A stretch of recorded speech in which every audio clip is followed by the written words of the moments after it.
The high plains of Wyoming were a liar. They whispered of freedom in the vast, unbroken blue of the sky and the golden ripple of knee-high grass that rolled to the edge of the world. But Magdalena knew the truth. The land was not a promise, it was a cage. Its beauty was a gilt finish on a raw iron trap of isolation, and the wind that never ceased, its high, lonesome song, was the sound of the key turning in the lock. She had been a city girl, born and raised to the sounds of cobblestone and conversation in Boston. She knew of hardship, but it was the hardship of damp parlors and social ledgers. She knew nothing of this silence that pressed in on the eardrums, this sun that baked the earth into a cracked, unyielding plate. She had come here for Thomas, with his dreamer's eyes and calloused hands, who saw not an empty waste, but a blank canvas. "It's a kingdom, Maggie," he'd said, his arms spread wide, the wind tearing the words from his mouth. "Our kingdom." Their kingdom was a 300-acre homestead, with a small, sturdy cabin he had built with his own 2 hands, a lean-to barn, and a single, stubborn well. It was 10 miles to the nearest fence line, and 30 miles to the nearest town, a muddy, one-street affair called Terminus. For 2 years, she had fought the land, fought the loneliness, fought the creeping sense of dread that came with the dusk. She missed the sound of another woman's voice. She missed the feel of a paved street beneath a proper shoe. But she loved Thomas, and so she stayed, her world shrinking to the perimeter of their small, sun-bleached home. The dread had been worse these last few months. Rumors, carried by the few riders who passed by, or the barkeep in Terminus, spoke of Silas Vulturecroft and his gang. They weren't common outlaws, the stories said. They weren't just after cattle or gold. They were after pain. They were wraiths of the Badlands, men who had lost their souls and now sought to snuff out the souls of others. Thomas had bought a new repeater and taught her how to use it, his face grim. "It's just precaution, Maggie. They stick to the high trails. They won't bother us." But they did. It happened not in the dark, as she had always feared, but in the blinding, indifferent light of a Tuesday morning. Thomas was out mending the south fence, a mile away. She was in her nightgown, sleeves rolled up, her hands deep in dough for the week's bread. The first sign was their dog, Buster, a scruffy little terrier, letting out a single, terrified yelp before being cut off with a sickening thwack. Magdalena's heart stopped. She wiped her floured hands on her apron and ran to the window. For men, they were riding not on the path, but straight through their meager corn patch, trampling the stalks. The man in the lead was huge, mounted on a black warhorse, a greasy duster flapping around him. This had to be Croft. He dismounted, and his laughter was a dry, rattling sound. He didn't knock. The boot that came through the door sent it flying off one hinge, the wood splintering. She screamed. She hadn't meant to. It was a thin, animal sound. "Well, now, the man," Croft said, his eyes, dark and reptilian, raking over her. Her simple white cotton nightgown felt like a shroud. "What's this little dove doing so far from the roost?"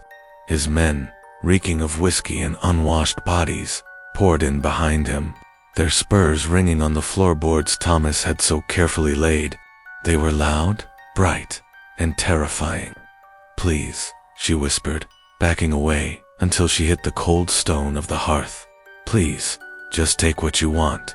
My husband. He'll be back. He has money in town." "Oh, we'll wait for him," Croft grinned, revealing a row of yellowed, broken teeth. He pulled a knife from his belt and idly tested its edge on his thumb. "And we'll take what we want. Won't we, boys?" They tore the cabin apart. They were not robbers. They were vandals, agents of chaos. They smashed the jars of preserves she had so painstakingly put up. They slashed her mattress, feathers exploding into the air. One of them, a reedy man with a hair lip, found her small music box, a gift from her mother. He wound it up, and the tinny, delicate sound of a waltz filled the cabin. He listened for a moment, his head tilted, before smashing it to pieces with the butt of his pistol. Through it all, Magdalena stood by the hearth, frozen in a terror so profound it was almost a religious state. This couldn't be real. This was a nightmare. She would wake up, and Thomas would be there, and then he was Maggie. His voice was a roar of disbelief and fury. He stood in the broken doorway, the repeater rifle in his hands. He hadn't even had time to raise it. Croft was liquid fast. He had been waiting for this. He drew his revolver in a motion so smooth it seemed casual. The shot was deafening in the small cabin. Magdalena saw a small dark hole appear on Thomas's shirt, right over his heart. He looked down at it, a look of profound, almost comical surprise on his face. Then his eyes met hers, filled with a terrible, silent apology. He fell forward onto the floor he had built. The world went silent for Magdalena. The whooping of the men, the crackle of the fire they had just set to her curtains. It all faded. There was only the still, unmoving form of her husband on the floor, the scent of gunpowder, and, beneath it, the smell of the bread dough. Forgotten on the table, she didn't feel the hands that grabbed her. She didn't feel the rough rope that bound her wrists. She was a doll, empty and discarded. They dragged her outside, her bare feet protesting the sharp stones of the yard. Croft mounted his horse and pulled her up in front of him, his arm a steel band around her waist. "Burn it all," he commanded. They torched the cabin, the barn, everything. The flames roared, black smoke blotting out the perfect blue sky.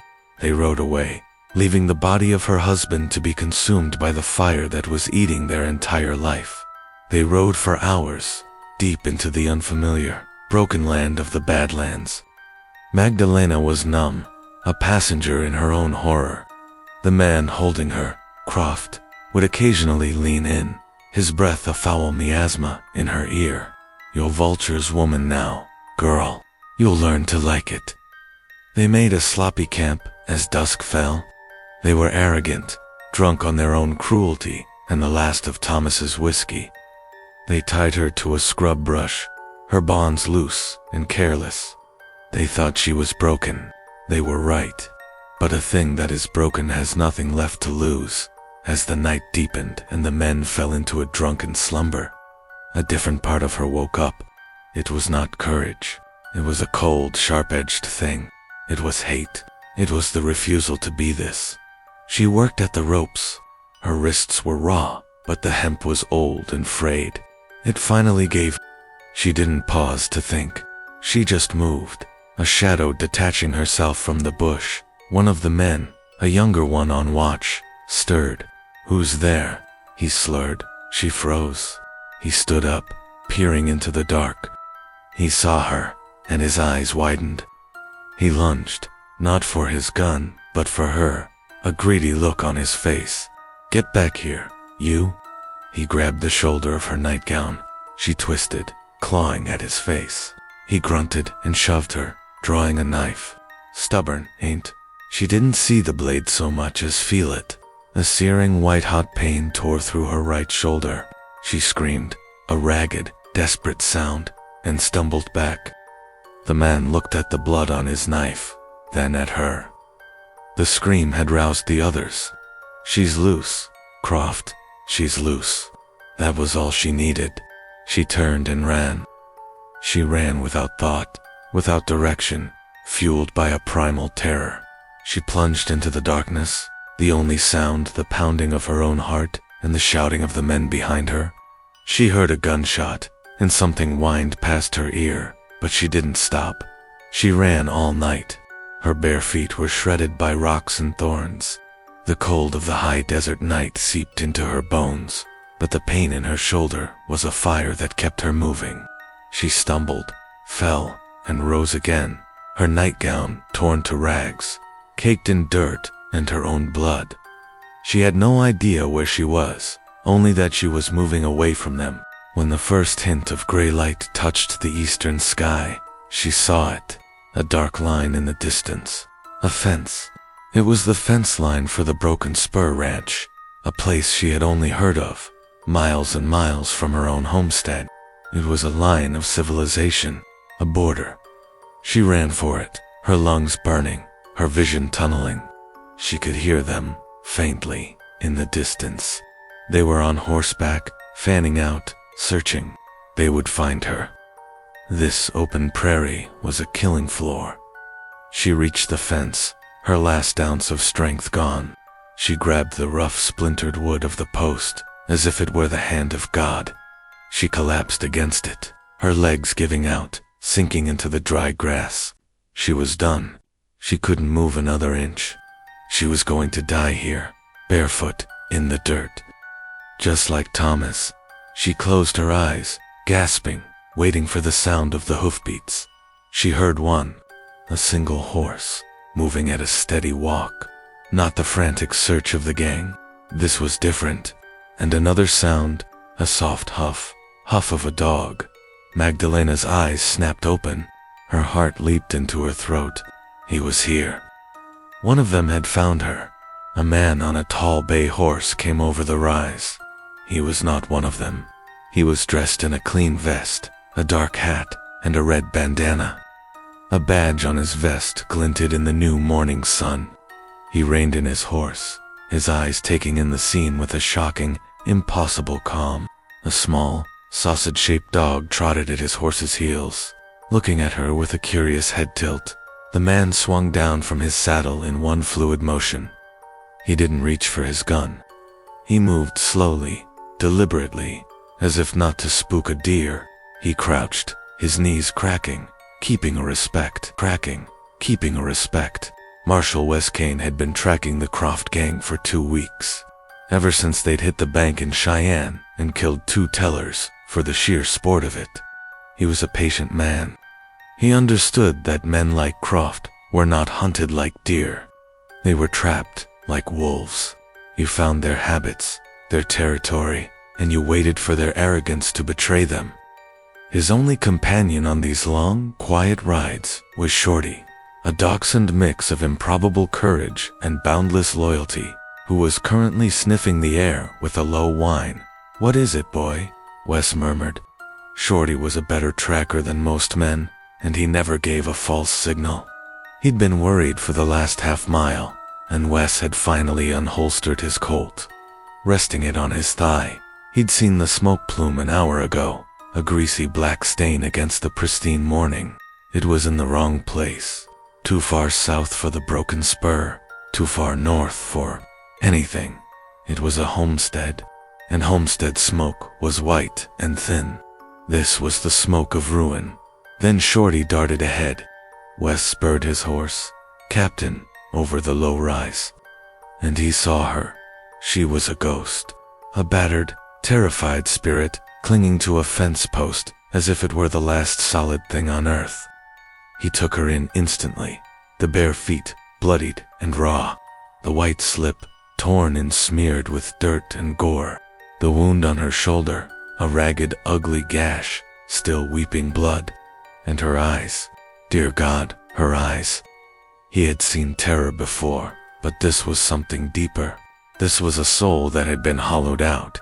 He dismounted, his every movement slow and broadcast. He left his rifle in its scabbard. Shorty trotted up and sat, whining softly.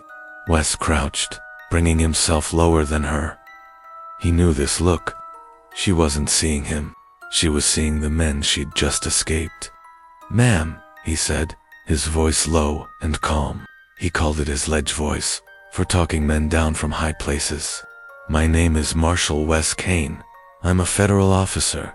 You're safe now." The woman just stared, her chest hitching with frantic, shallow breaths. She was about to break, and he needed her to hold on just a little longer. "I am not with them, ma'am," he said, holding his hands up, palms out. "I'm hunting the men who did this to you." At the word men, a crack appeared in her terrifying stillness. A sob tore from her throat, a sound of such profound agony it made Wes's jaw clench. "Thomas," she choked out, the name, a shard of glass. They killed him. My Thomas. They killed my Thomas. They burned. They burned it all. They burned him. Wes's blood ran cold. He had his answer about the smoke plume. Who, ma'am? He asked, his voice gentle, but with a new, hard edge beneath it. Who did this? She was looking past him, at the open prairie, her eyes wide with the terror of pursuit. He'll come back, she whispered, rocking. He's coming for me. He said I was his, ... double quotes who, Wes pressed, a little sharper. She focused on him, her gaze finally connecting. Croft, she breathed. Silas Croft. Wes Kane's world snapped into focus. The bank robbery in Cheyenne evaporated. The abstract pursuit of a gang of outlaws became a concrete and holy mission. This was no longer about the law. This was about retribution. All right, he said, his voice all business now. He unhooked his canteen and moved forward slowly. She flinched, but he stopped, holding it out. Magdalena, my name is Magdalena. Magdalena, he repeated, you need to drink, and we need to get you off this fence line. Can you stand? She couldn't. Her legs were shot. He holstered his pistol, slung his canteen, and walked to her. She tensed, but he was quick and impersonal. He scooped her up in his arms. She weighed nothing. She was a bundle of rags and shivering bones. She buried her face in his vest, her body racked with silent, shuddering sobs. It's all right, ma'am, he said gruffly, carrying her to Captain. I've got you. The farmhouse in the distance was the main house of the Broken Spur Ranch. It was run by Martha Byrne, a widow in her 60s, whose toughness was legendary in the territory. She was, in Wes's opinion, the only person within 50 miles who wouldn't be afraid of Silas Croft. He rode up to the house, Magdalena in his arms, Shorty trotting behind. Martha was on the porch before he'd even dismounted, a shotgun resting in the crook of her arm.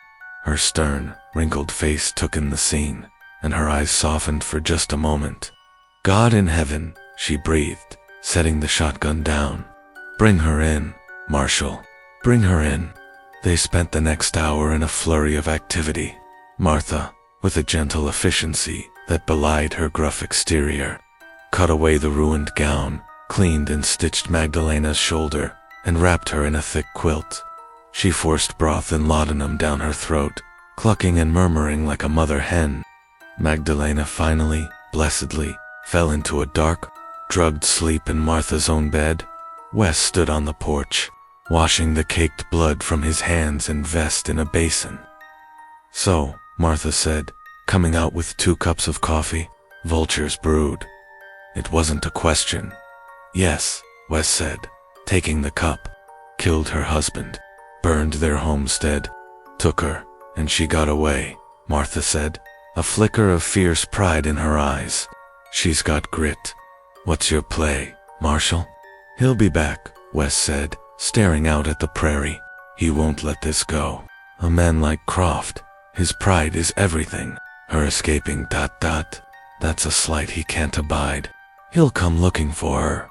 He knows this ranch. He knows every rock and draw in this territory. He knows she'd come here. It's the only sanctuary for 20 miles. He'll come. Then we'll be ready, Martha said, picking up her shotgun. You want me to send my hand, Jose, for the soldiers at Laramie? Wes shook his head.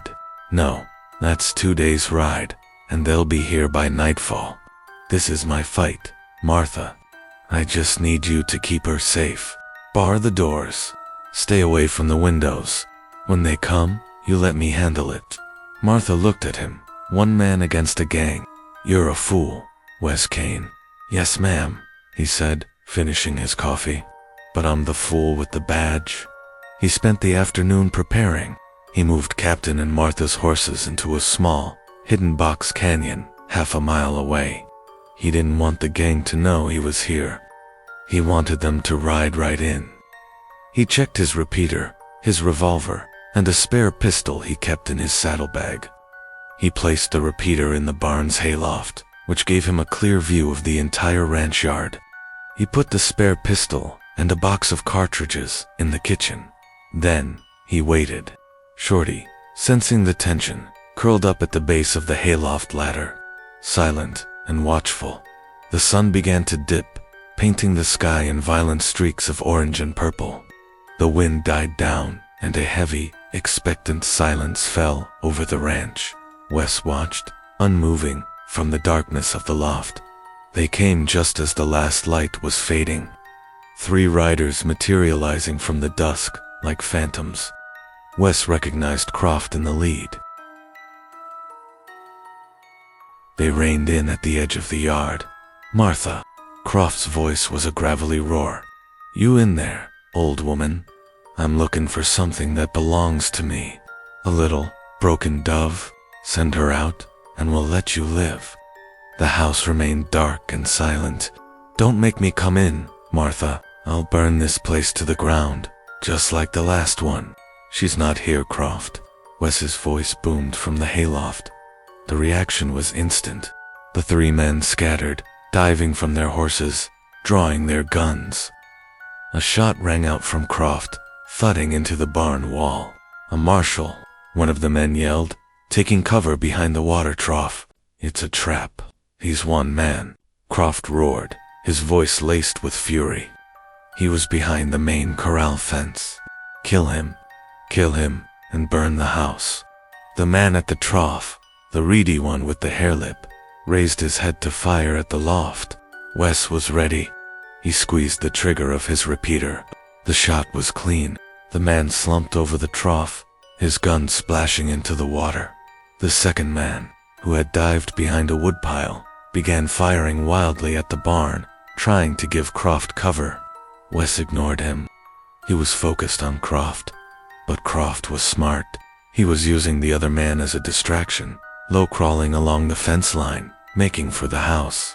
He was going for Magdalena. "Damn it," Wes snarled. He couldn't get a clear shot. He scrambled down the ladder, grabbing Shorty and shoving him into an empty grain barrel. "Stay." He ran from the barn, keeping low, sprinting for the house's back door.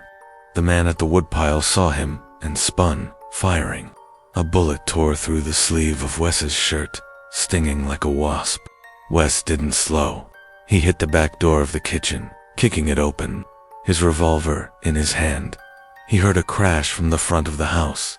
He moved through the dark kitchen, his boots silent on the stone. He entered the main room. Silas Croft was there, a huge, dark shape against the paler darkness of the front window. He was laughing, a low, confident chuckle. "Come out, little dove. The marshal's dead. It's just you and me now. ... No." The voice was not Wes's. It came from the shadowed alcove by the fireplace. Magdalena.